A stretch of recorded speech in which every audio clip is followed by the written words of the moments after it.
And New Zealand's own Sir Peter Jackson, with his daughter Katie, was the first one they got a glimpse of. I wanted to get here and spend as much time as I could signing autographs and meeting the fans, because these people are just so fantastic to have come out on a nice hot day, but be standing in the sun for hours and hours and hours to see us. There's nothing like a hometown welcome. It's fantastic. With daughter Katie as his escort, the Hobbit director's delight was obvious. He's worked so hard for like 2 years straight, you know, and towards this one film, and it's so exciting. It's really a celebration, and it's so great. So Peter Jackson is here with me. He's standing behind me, signing autographs. This is his daughter, Katie, who is 16 years old. Katie, are you having a wonderful time? Sorry? Are you having a wonderful time? Absolutely. It's amazing. The support, the fans, it's amazing. Completely amazing. Yeah. So Peter, congratulations. Thank you very much. You have been here before, and you have gone through this before, but I wonder if you did ever think you'd be back. No, I mean, when we had the premiere for Return of the King, it felt like a once-in-a-lifetime moment, but hey, it's just so fantastic to have this support from the hometown. It really does feel like people are proud and delighted and happy and they're really stoked to be here. We can only do what we're doing. We honestly can only be in this country, in this city, making movies from the support of the people, the government, everybody, the incredible crews that we have to work with. Otherwise, it would be impossible. How many times have you seen it? It was finished on Sunday. Did you sit down and have a watch of it then on Sunday night? Well, I actually did. I sat and watched it with a few of the actors that just arrived. That was the first time I saw it, and there was only about 5 or 6 of us in the room. So, you know, I thought it was okay. But I'm looking forward to tonight because, you know, with 800 people watching it, I haven't seen it with a group of people, and I'm going to be very interested to see what the reaction is. A little nervous. I would be a little nervous because not only is it a creative enterprise, not only is it your baby, but there's hundreds of millions of dollars have been spent. Yeah. And so a lot's riding on the next few days. You seem actually surprisingly calm in the circumstances. Well, I just have to be calm, otherwise my brain would explode. I mean, honestly, you know, there is a huge amount of pressure. At the end of the day, the only way I can deal with that is to tell you, well, my responsibility is to make the best film I can, and that's what we're focused on. And I try to get the best out of the crew and the cast and everybody around me, use all their great ideas, and we end up with what we end up. I hope it's good. Thank you very much indeed for joining us, Sir Peter and Katie. Lovely to see you both. Have a wonderful night. Thank you very much. No, I didn't. It was awful. Yeah, I loved it. I loved it. He's a brilliant director. He's a lovely man. And both those things are very important when you've got to spend 18 months with someone. Martin Freeman, better known as Bilbo Baggins, was also a crowd favourite.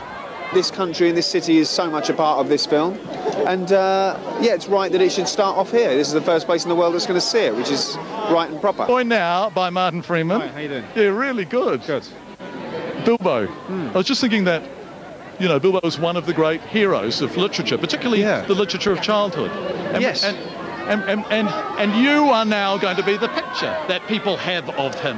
Yeah, for a while, yeah, till the next one comes along. Well, generations, potentially. Well, potentially, yeah. It's a great honour. It is a great honour, isn't it? Yeah, absolutely, yeah. It's, you know, we all just try our best, and now it's just whether the people agree with us, you know.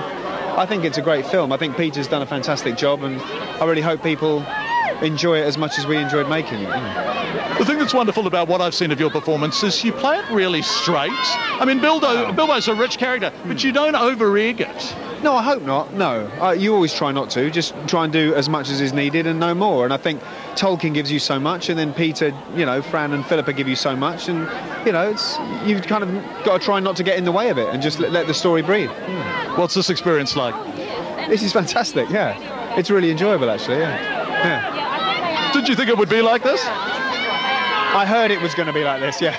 I heard from the old hands that it was going to be like this, yeah. And they weren't lying, yeah. Well, have a wonderful night. Martin Freeman, thank you so much.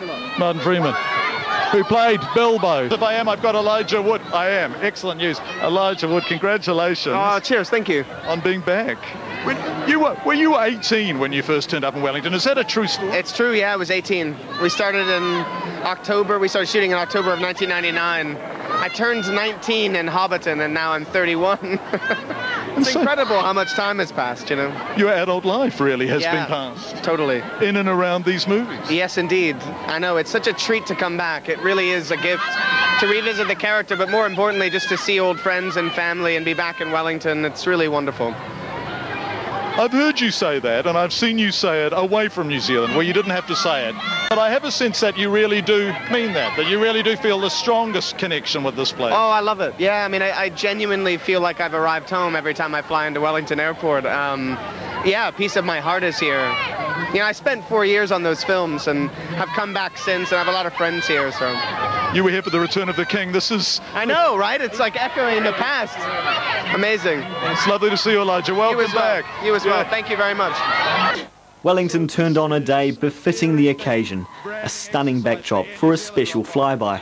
Yeah, it was pretty low, coming in pretty low there, banking beautifully so we could see all the dwarves on the side. For a lucky few. You know, we've a long way to go to. There's still another couple of movies, but just to be here at the end of what was an extraordinary experience, at times challenging, at times difficult, but in the most beautiful country in the world, with the most beautiful people, it's just wonderful to be here today. Peter Jackson's a proud Kiwi at his base, and that's what's fantastic about the man. Thanks, you guys. Have a wonderful night. Enjoy the film. Belying their stature. I'm the George Clooney of dwarves. Well, I think it's hands down we won it. I mean, there's no point even talking about this. You've seen like Dory and Orr, I mean, you know, the competition's not very stiff. They're not an ugly bunch. I think we won it hands down. Thorin's got a certain charm, though. Yeah, maybe so. But he's an awful moody guy, don't he? Yeah, he's so moody, so serious. Amazing to be back here. I mean, it's been, what, 5 or 6 months, and it was a year and a half here. So, I mean, my dentist is across the road. I used to go to Reading Cinema, and to see it like this is weird. I would say out of the 13 dwarves, I am probably the only one with any real sense of maturity. I'm the baby dwarf, yeah. All the other guys have got big axe-wielding beards, and Pete and Fran decided to put me in a knitted cardigan and mitten. You know, he lives in the forest. He doesn't mix with people very much. He communicates with animals. You know, he's a bit like Prince Charles. We in Australia and New Zealand are very reluctant to acknowledge a genius in our midst. But New Zealand has got Peter Jackson. Although Barry Humphries had another reason to sing Sir Peter's praises. All I know is that it's a nude scene. I'm totally naked. It's true. And I'm not very attractive. And Dan Henner is an Oscar winner. He is the production designer and has worked with Peter Jackson through how many films, Dan? 1, 2, 3, 4, 5, 6, 7, 8 films. Do you go back to Heavenly Creatures? You go that far back? No, I don't go. I go back to Frighteners. Yeah. A remarkable career. And I feel like you guys have pushed it into another level completely with The Hobbit. Well, we hope so. We certainly hope so. Have you seen it? No, I'm ashamed to say I haven't, but my colleagues, it's very exciting because most of the people here on the red carpet are seeing it for the first time tonight. That's absolutely true. I mean, I've obviously seen rushes as they came through and little bits and pieces we were working on at various times, but Peter's managed to keep this secret for 3 years now, so I'm looking forward to it. You excited, Dan? I'm very excited. Looking forward to it a lot. Congratulations on winning an Oscar before. I hope you're going to be in Oscar contention again. It's certainly on the cards. Well, we certainly hope so. I mean, it would be a wonderful thing, that's for sure. Dan Henner, thanks so much for joining us. Have a wonderful night, Dan. Thank you so much. This guy, the Avatar director, with a word of warning for Hobbit viewers. I think it's going to take a moment to get used to because it's so shockingly real. But when you have a fantasy subject like The Hobbit, you know, to feel like what you're seeing in front of you is 100% real, I think it's going to be phenomenal.